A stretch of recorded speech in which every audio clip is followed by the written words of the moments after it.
Okay. Welcome back. I'm very excited about our speaker this morning, Kristen Moeller. She is a best-selling author, a speaker, a radio host, a therapist. She's been in this business for a very long time. She has shared the stage with other speakers who have been here, like Mark Victor Hansen, Barbara DeAngelis, Brendan Bouchard, Terry Tilliam. She has also appeared in TEDx and Crestmore. This list I can't memorize. I try to.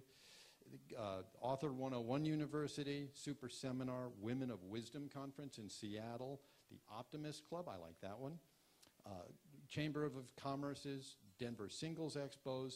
She is out there with both feet and still continuing to grow. So please put your hands together and welcome Kristen Moeller. Thank you. Oh, see? Whoa, whoa. Did I mess everything up with the sound? Hi, everyone. It's such an honor to be here. Thank you so much for having me. And thank you for your patience in actually having me back. I had to cancel my last appearance. I don't know how many of you know that, but I was scheduled to be here on March 28th, and my house burned down. So, on your birthday. On your birthday, my house. Oh. So, you know, that, I have to say, threw my life into a little bit of a tailspin, to say the least. So, well, this is my first speech since my house burned down. Although it's not my first time on stage, I actually had the opportunity to do a stand-up comedy routine about fire, which is really funny stuff.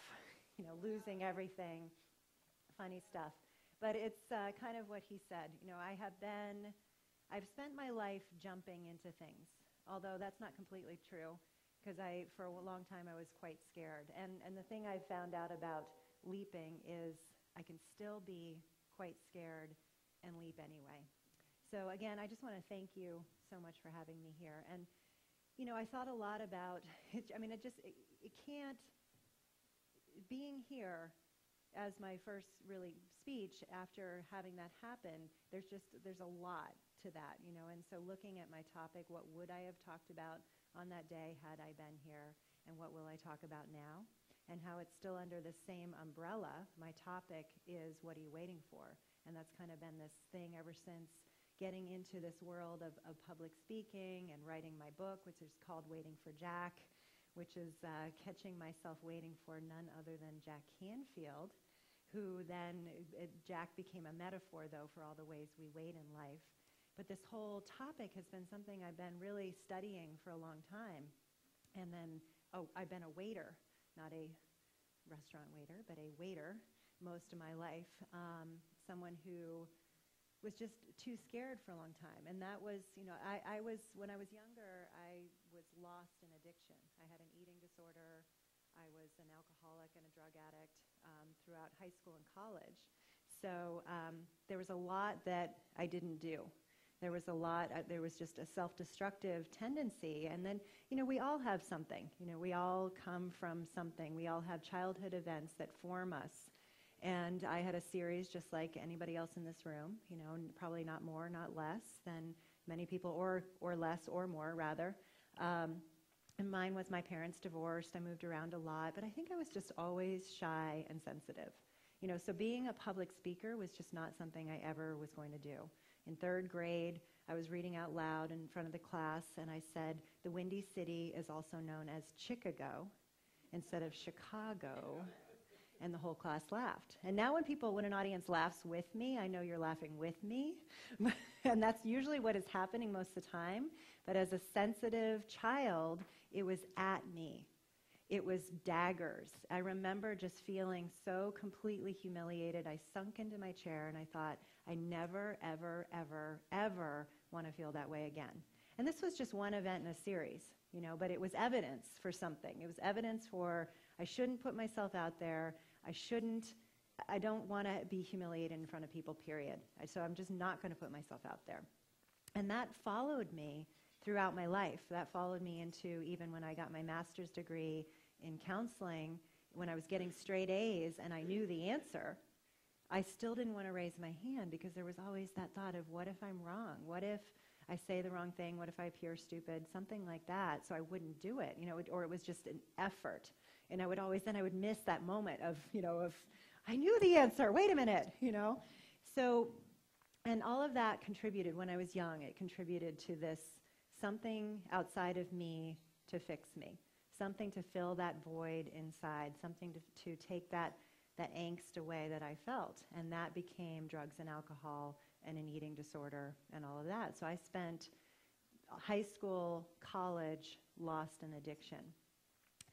And then when I was looking at graduating from college in 1989, I was lost. My future looked like this black hole, and I didn't know what I was going to do with my life. And fortunately, my mother at that point had gotten sober a couple years before and found me a treatment center. So I went out of college. The rest of my friends were going into careers and graduate school and things like that. I was going to rehab. So, yeah, not a proud moment at the time.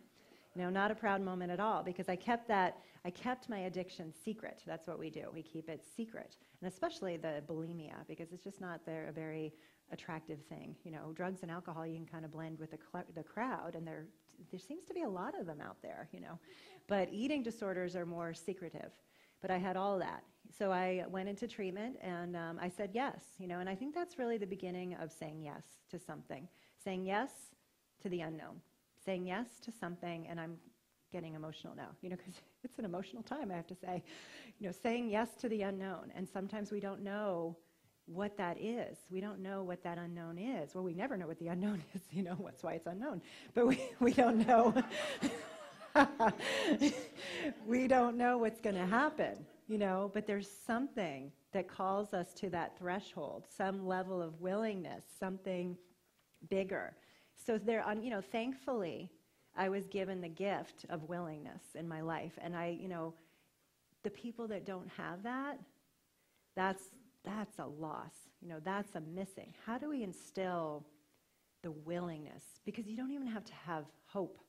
You don't even have to have courage. You definitely don't need to have courage. But just the first step could just be willingness. Are you willing to consider that just maybe something could be different? So I had this willingness. I had the idea somewhere. I mean, if you had asked me in the moment, I probably wouldn't have said, yes, I know that something else could be different or better or anything like that. Lost in addiction, I probably wouldn't have thought that. But yet there was something that had me say yes to rehab. So in rehab, and it was actually my second time, I have to say. I had gone in 87, but there was a yes there too. And then I went into rehab, I did learn, and then I went back into college, and I went back into the addiction, and I went back into the black hole. So then in 1989, when I said yes, who would have thought that that was the beginning of this brand new life? I didn't know that then. And what happened was I found a place, I found myself, as much as we can find ourselves, because I think maybe we can't really ever completely find ourselves, which is something I'm figuring out now. Ourselves kind of change and morph and all of that, and then they stay the same too. There's kind of this constant. But anyway, I found what appeared to be myself at that moment, and I found a calling to something bigger. And again, this is the thing about it. When we're in these moments, we're not just, maybe if you are, if you don't relate to what I'm saying, bless you if your path looks different. But I think for a lot of people, when we're in the midst of challenges and upheaval and all of that, we don't have the clarity of how it's all gonna fall out and what it's all gonna look like. So I didn't, in the moments in rehab, I didn't think, well, now I have these new tools for the future, and I'm going to be able to help people who have been through things like I've been through, and I'm going to get a master's degree, and I'm going to work as a therapist, which will then lead me here and there and here and there. I just thought, survive, I thought one day at a time, which is thankfully what they say in 12-step programs, one day at a time. It's a very useful thing. Just stay in today. Just do what's right in front of you. Just take the next step. So I just kept doing that. So long story short, this was this new realm that I entered. And I went back to school. I got a master's degree in counseling and started working as a therapist in the field of psychology and working in treatment centers, working with addictions, working with people who had been through something similar. I also did some other work, worked with the state attorney's office with domestic violence and sex crimes and child abuse, and did all of these things to really just broaden my horizon. And you know, gratitude was there often of seeing a lot of people have it a lot worse, you know. But this is something we can do to ourselves too. We can play that game of like, oh, I shouldn't have the pain I have because it's so much worse over here. You know, pain is relative, people. It's relative. We all experience it differently. You know, and that's something in this walking through fire part of my life that I'm going through today, that's something I am owning that one. I am seeing that one. So anyway, I went on this path of self-discovery, and not only did I find a career that started to seem like something I cared about, I also then just took every self-help, read every book I could find, took every course I could find, really developed myself. But then I became a self-help junkie. You know, of course, I'm going to be a junkie in one way or another, right? Just get something right here. So self-help was my thing. And I'm not bashing that completely. I'm not, you know, it made me who I am today. That exploration made me who I am today. And who I am today is someone who can walk through fire. So all of that was for good. But I also found this pattern. I don't know if anybody else has this pattern, but of seeking something outside myself for the answer. Of thinking maybe a teacher had my answer, maybe a course had my answer, maybe a book had my answer.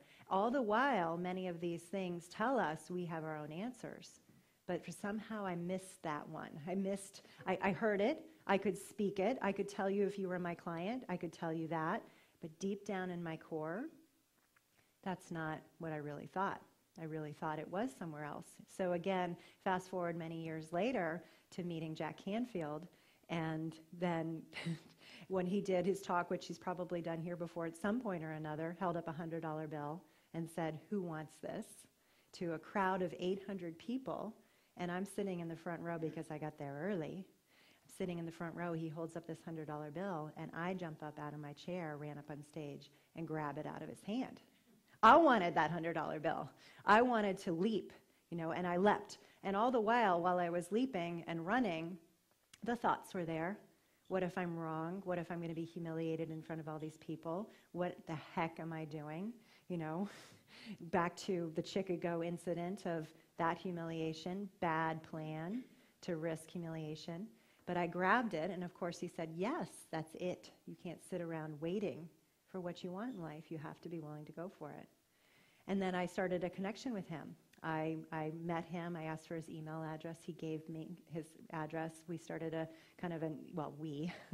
we started an email mentorship. I sent him long emails about my life and my dreams and my vision, and he would write me back very nice one-liners of encouragement. So we had this nice thing, though. It was a connection. You know, it was something, and I admired him and his work and what he was doing in the world, and I aspired to greatness. So I kept this connection going for a while, and then guess what happened? I got busy. Life happened. My inspiration faded somewhat. I stopped emailing him. Some time went by. And then I went into one of those, not a total lull, but you know, in life, we have these ebbs and flows, and I was in an ebb. And I lost sight of some of that passion and inspiration. So I thought, I will email him again. I will get some of that back. I will reconnect with Jack. So I sent him an email, and I didn't hear from him. And then I sent him another email, and I didn't hear from him. And in the middle of this family gathering, we were celebrating my dad's 70th birthday. I was sneaking into my room to check my email, doing the compulsive send, receive, send, receive, send, receive, no email. And I had this moment, this life-altering moment where I thought, what am I doing? Why am I waiting? And then I thought, why am I waiting for Jack? And in that moment, it was like, waiting for Jack. I'm going to write a book called Waiting for Jack. all about why we wait in life and why we look outside ourselves for answers. So all of a sudden, and I was not a writer. See, therein lies the rub. I wasn't a writer. I was a terrible writer, I thought. I didn't like writing thank you notes. I thought I was really, just wrote these boring thank you notes, like thank you for the scarf. I really liked it. I don't know how to express myself with the written word.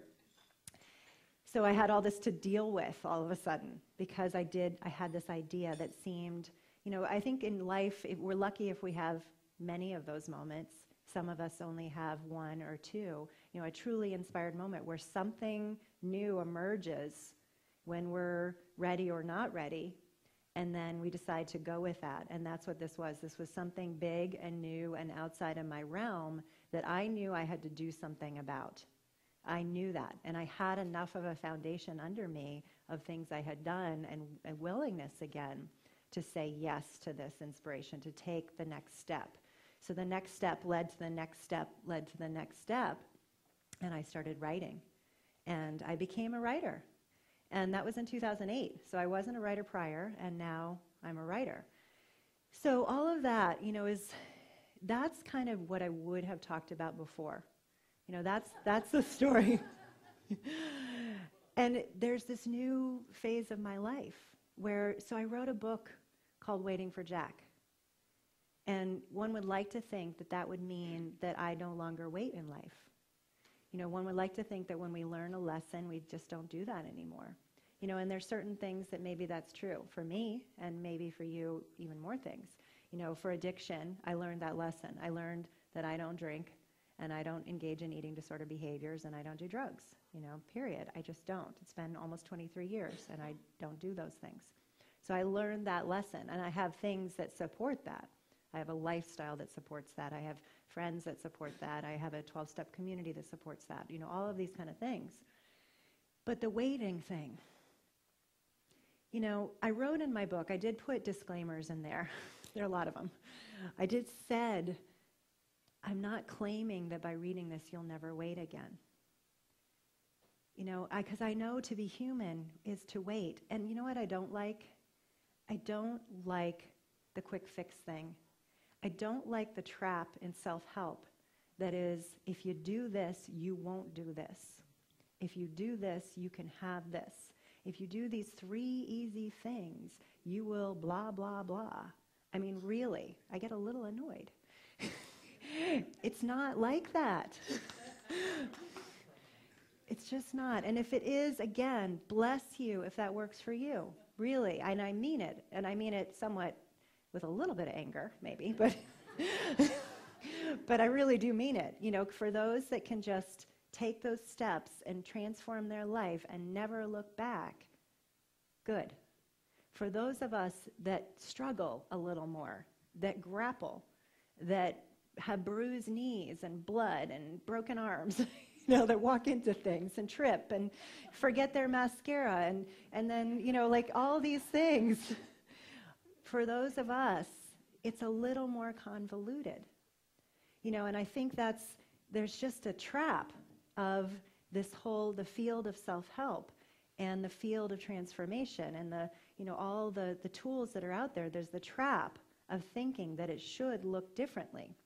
And there's the trap of teachers who've been doing it for a long time who have lost sight of the real, who then will get up on stage and not tell you that yesterday or this morning they felt like giving everything up because they're frickin' human still, That, to me, I can't connect. There's no space for so many of us in that message.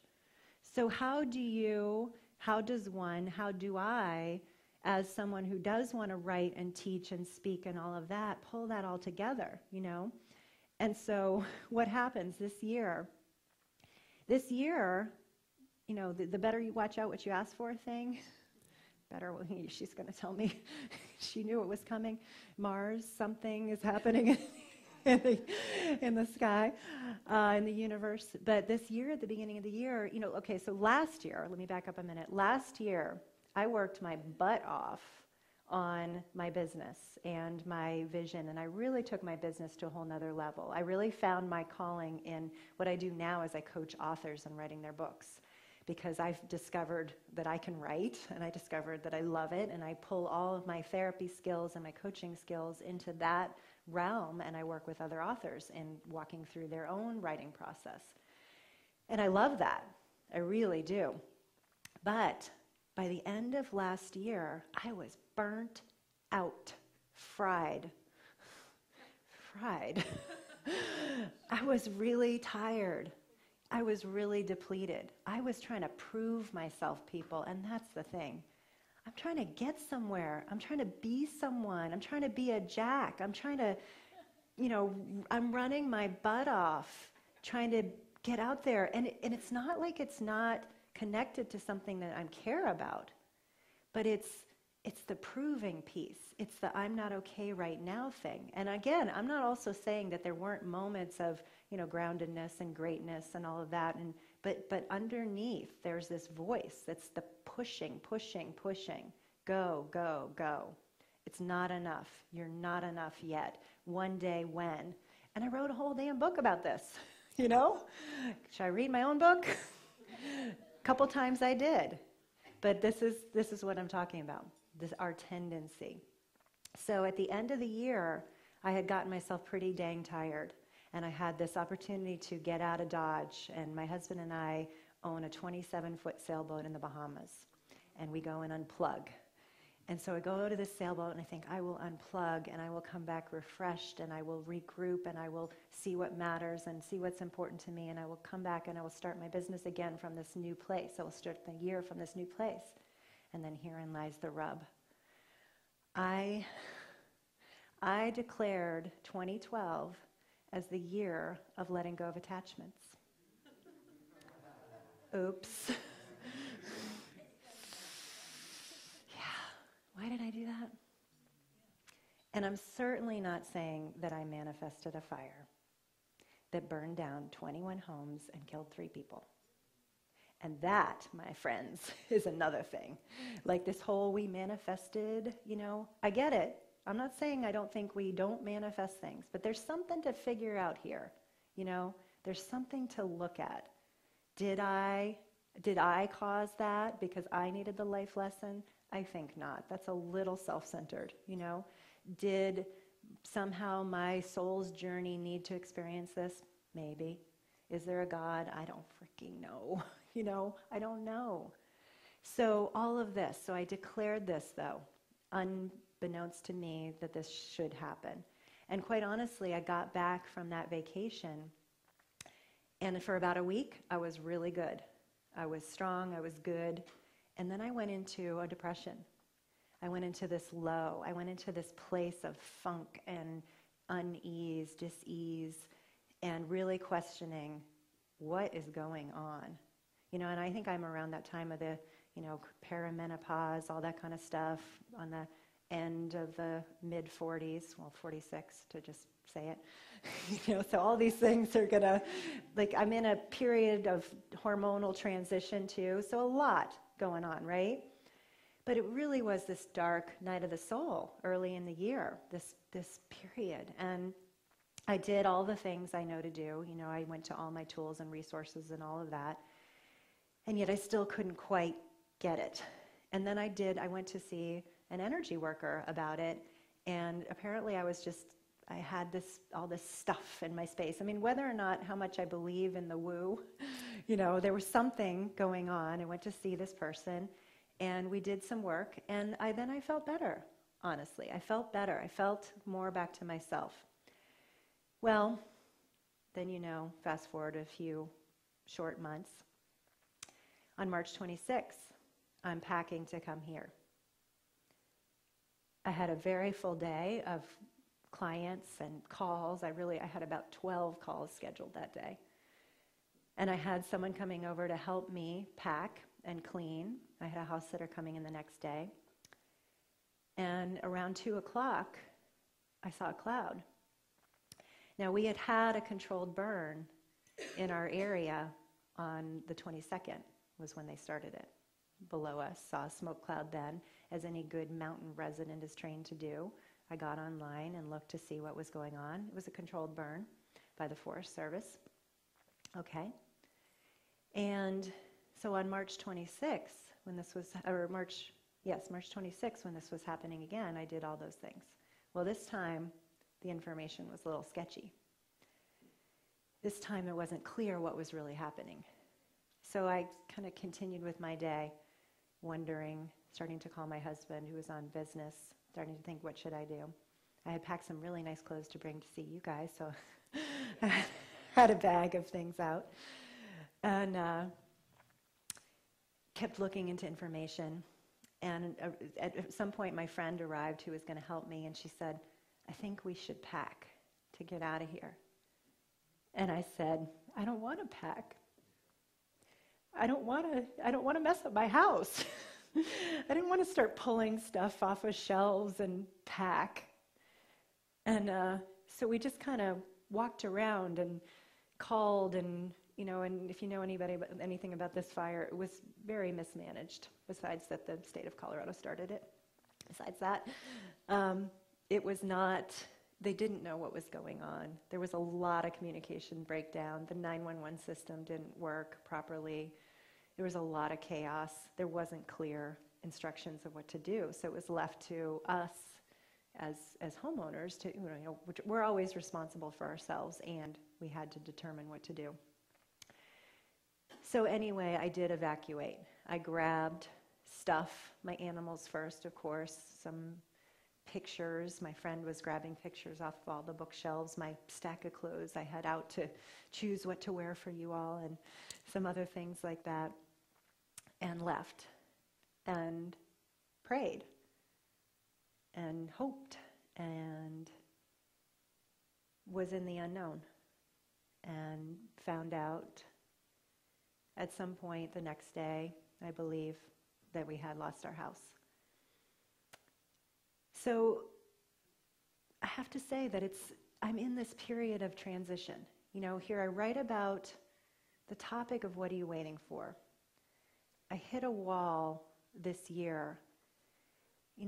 I look at, what does this mean? What does this mean to not wait? What does this mean to jump? What does this mean to take action? What does this mean to go for our dreams? What does this mean when tragedy happens? I don't come here today having this all wrapped up into a neat package to give you the 5 top lessons I've learned from losing my house. I don't have it. You know what? And I may not have it. And I want a theme. And here's some of what I've found, though. I've been writing. I was going to have us do an exercise and something kind of continuing on what we did earlier, of something I want you to consider. Do your own personal fire drill with your life. Take 15 minutes and look at your life and really think about it seriously. Take it on like this. Your house is burning down. Your life is burning down. You have 15 minutes. What are you going to take? What are you going to keep? What really matters? What are you going to leave? And then, because you have the luxury of this, think about, what did you leave that you wish you hadn't? And what did you take that you wish you hadn't? Because there are things that I took, I don't know if I wish I hadn't. And I'm talking about the physical now. And obviously when I'm talking about this of looking at our lives, I'm talking about using it as a metaphor. But when I look at the physical, there are things I wish I had taken. There are things that are gone forever. And I mentioned my comedy routine. So one of the things I decided to do, because, nothing else is going on in my life right now, is I decided to go into a stand-up comedy course and do a comedy routine about fire, because it's really funny, as I'm sure you can tell. There's a lot of stuff to mine. There's a lot of material. But I decided to bring humor. It's what I do anyway. Us addicts kind of have a little bit of a twisted sense of humor. Around the 12-step rooms, you hear a lot of laughter about things that just plain aren't funny, like homelessness and prostitution and, things like that. Not funny. Losing your house to fire, not funny. And one of my gifts is I can look for the humor. So, I'm doing this comedy routine and looking at, what to take, what not to take, and looking at, what one of the things I grabbed my Jimmy Choos. Yes. Didn't shoes, nothing else but shoes. I grabbed 7 of my books, my Jimmy Choos, my dogs first, cat after dogs first, cat next. I love my cat, but that's what I grab. I grab my friends grabbing pictures. I get my Jimmy Choos. I have fortunately my bag packed, to come see you guys, so I have some clothes, But then there are things you just don't think about, So I lost, and when people, all the things that people say in tragedy, like things not to say, this is part of what I do in my routine. The whole thing like, we had insurance, didn't you? Yes, we had insurance. And that leads to, insurance doesn't cover the scrapbooks that my grandmother, who's dead, painstakingly put together with my baby pictures and handwritten letters between my parents who are now divorced. It doesn't cover those things, So what I want you to do is look at your life, look at the physical, but look at, what are you holding on to? What could you let burn away? What could you just let go of? Who would you be after all of that? And here's another thing. I would love to tell you that I just let all attachment burn away, all attachment to material things, all desire and drivenness just burn right out of me. I'm just a floating spirit right now and don't care about things anymore because I lost everything, so I just don't care about things. And you know what? That's not true either. I care about things. Don't touch my purse. That's a nice purse. He touched it.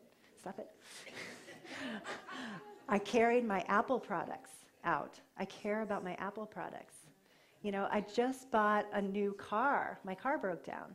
Seem to be attracting a few things right now, a few things right now in my realm. My car broke down, so I have a brand new car. I love that car. I don't want to leave that car. I want to actually live in that car. So does this mean I didn't learn? Yeah, exactly. Well, I am living in that car. That's what I forgot to tell you. Living in my car. I'm actually living in a basement. I was living in a trailer. I'm not sure if the basement is an upgrade or a downgrade from the trailer. But, I'm not a different person, but I am a different person. What if this is who we're stuck with? And what if that's okay? That's the thing. What if that really is okay? The ugly, the pretty, the messy, the neat, the sniveling, the snot, the laughter, the joy, the insensitiveness, the oversensitivity, the callousness, the cattiness, the loving, generous spirit. What if it's okay that it's all of it? What if it doesn't have to just look one particular way? So that's what I'm grappling with today. And so in that topic of waiting, to not wait means to leap, right? To be in action, theoretically. But what if some people that are just in action are actually on a really deep level waiting? Because action can be something we become addicted to too. Jumping out of the chair, running up on stage, grabbing the $100 bill, that was invigorating. It was something, it was like, yes, But do we always need to do that? And if we don't do it, is there something wrong? If we get up to, we were talking about fire walking earlier. If we get up to the place to step onto the fire and we don't, are we a failure? Really, why do we have to measure ourselves by all of this? So waiting doesn't have to mean action, and non-action doesn't mean that we're waiting. So what does this even mean? So interestingly for me, I actually got an offer early this year to rewrite my book. from a publisher. I got it, my book, got the rights to it, got bought by a new publisher, and I love my old publisher, absolutely. But you know what? That book is still great and beautiful and wonderful and has a wonderful message. And it's not what's true for me today. So I'm rewriting my book. I'm rewriting my life. I'm rewriting what I believe. I'm looking, so we go through these things, and yes, we do have an opportunity to, at the same time that we're still who we always were, we do have an opportunity to see what we're made of, But again, if you read my writing, which some of you have, and I so appreciate it, you read my blog. I started writing on April 6th, I believe. I've written over 92,000 words since April 6th. That's quite prolific. It's not even channeled, That's some of the, some of the writers I work with, new authors come into writing and think, it should just be channeled, because we read about those lovely authors, again, who just receive, download information. And I don't mean to, I'm not poking fun of you if you get information downloaded, but I don't even know what that means, really. Like, great, your pen doesn't stop on the paper. Again, bless you. Not the case for many of us. In writing Waiting for Jack, it was painful every time I started. I stared at blank screens with the, in the olden days, the cursor would flash, but it felt like that. Blank screen, threatening me, telling me things. You suck. You have nothing to say. Who would ever listen to you? Who are you? All of this, lovely messages in the background as I'm writing, but I sat through it anyway, and I wrote anyway. And then I would have this day of just like creative flow and all of that didn't ever still feel like channeling, but felt like creative flow and all of that. And then I would think, well, maybe tomorrow when I start again, it will be there like that. Not for this one. Next day, same thing. Sometimes the voices were louder, sometimes less loud. I don't know if anybody watches The United States of Tara. It's about Toni Collette, who's got multiple personality. And I think, in a way that's true. We all have personalities and we all have voices, Some of us just have louder voices. So my voices are pretty damn loud. And so a lot of times with my authors, I really share that piece.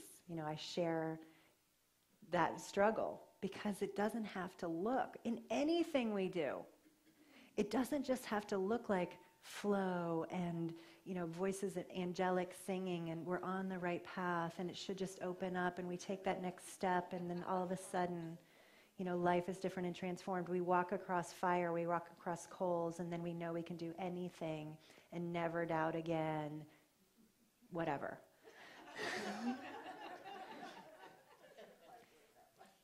I am a chronic doubter. I have voices. I have voices that want to take me down. Down, down, down. Far.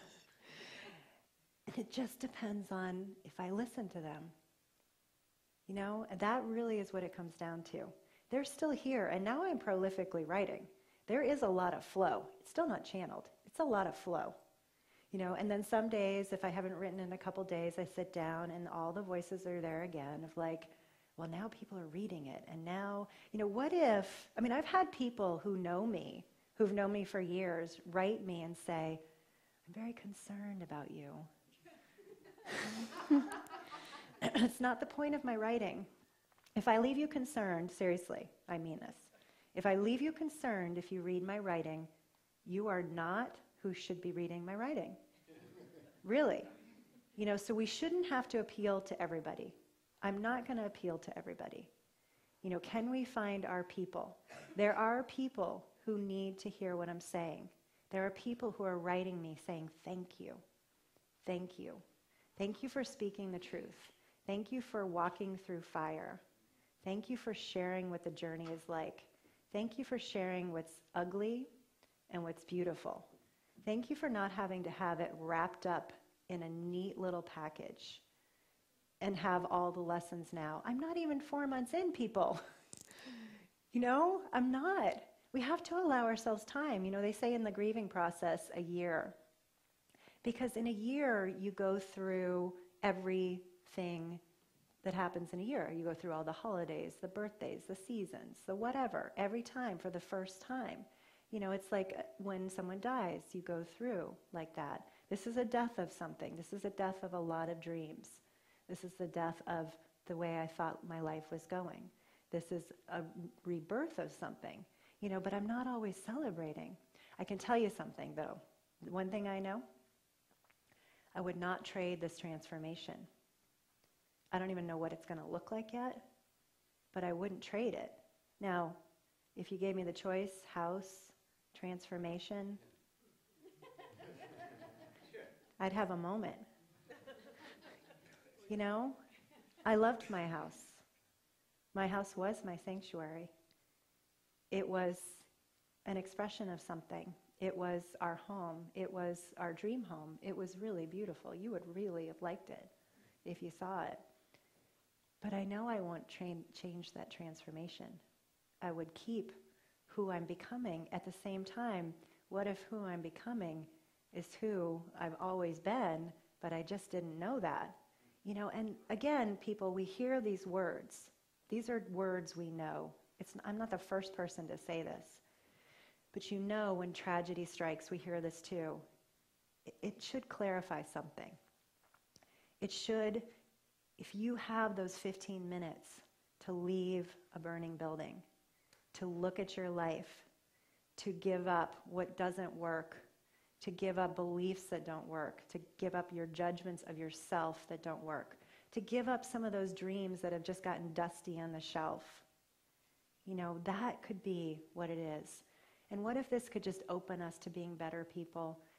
Not because of being something different, though, but just because of being fully us, you know? Like all of us.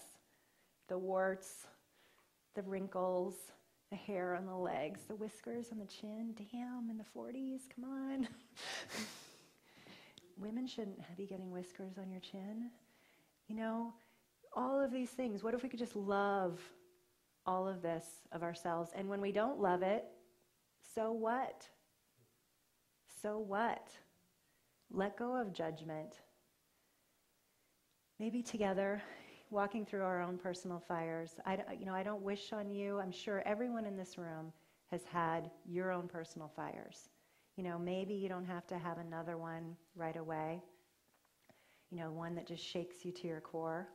But maybe there's something that can alter in whatever you do. No quick fixes, no easy solutions, no magic words that are going to change everything, no mantra that's going to fix everything, no one school, no one book, no one teacher, but just us finding our own way. Us finding our own way and living what I'm saying now, living your burning desire. Living your burning desire, and apply that to waiting. Look to see if you're waiting. And if you are, so what? And if you want to stop, stop. And when you start again, you can stop again. Or not. Or don't, you know? So, I mean, that's what I have. It's not wrapped up in a neat package. It's just not. And maybe life isn't wrapped up in a neat package.